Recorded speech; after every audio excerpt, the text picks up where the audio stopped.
My name is Emily Freeman, and 3 months ago I met with Adam for the first session for my Zero Pain Now treatment. And I have to say I was a little apprehensive. I wasn't expecting miracles, but a miracle is basically what I got. And I have been able to run for the first time in 3 years. I can go out and do 4 miles. I was totally comfortable. I had no pain. And within the first couple of days, I was running 2 miles, and within the first 30 days, I was completely pain-free and was able to go out in Central Park and run 4 miles.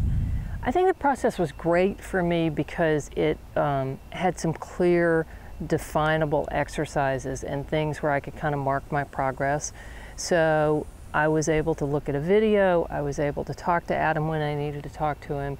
It involved writing and journaling, which I think was really healthy for me, and also some verbalizing of my emotions. And even though I'd had traditional talk therapy off and on for years, somehow this was different, and it was like jump-starting that entire process and just jumping me to the next level, and the results were instantaneous.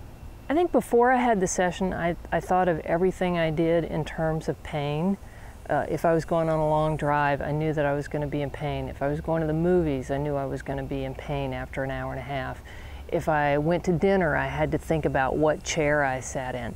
And now I don't think about any of those things. And the most important thing is that I'm back to doing the one thing that I was truly, truly passionate about, which was running, and I'm able to play golf, which is one of the other things I'm passionate about, without worrying about tweaking my neck or having pain when I'm done, or what I'm going to do to kind of treat the pain and just get through it so I can continue to do the things that I love. I think I'm much better when things start to feel like they're going south.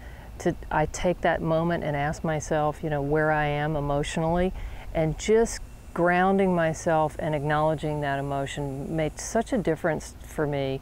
And it allows me to, it's like a forced step back, because when you stop down and you acknowledge it, then you're stopping down on a number of levels, and sometimes you can just, it just deflates the situation a little, and you feel like, okay, everything's fine, and this doesn't have to get the better of me, and I don't have to hold this stress in my body all day long. Look, I'm a very logical, sensible person, and I don't glom onto things easily, but I've spent tens of thousands of dollars on traditional medicine and non-traditional medicine. I've had x-rays that show problems and MRIs that show issues, but the reality is that this works. And I did believe enough, and I knew that there had been enough stress in my life to make that connection. And now I don't question the cure. I basically know that I can have structural problems, but structural problems don't necessarily cause pain. And that for me was the key. And I had tried things a little bit similar to this, and I'd read some books, and I'd kind of been able to see the light.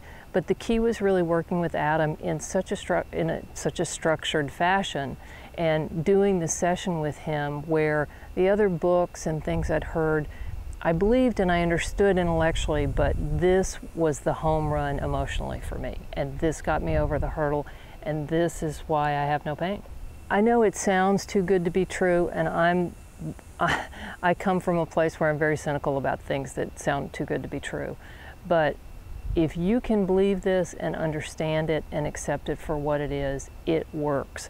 And the brain is an incredibly powerful tool. And you can't look around in the world and understand how the brain works and think for a minute that the brain doesn't have the ability to cause pain and divert you from other things in your life. So if the brain has all this and the body have all this amazing capability, why can't we control it enough to the point where it doesn't have to cause pain?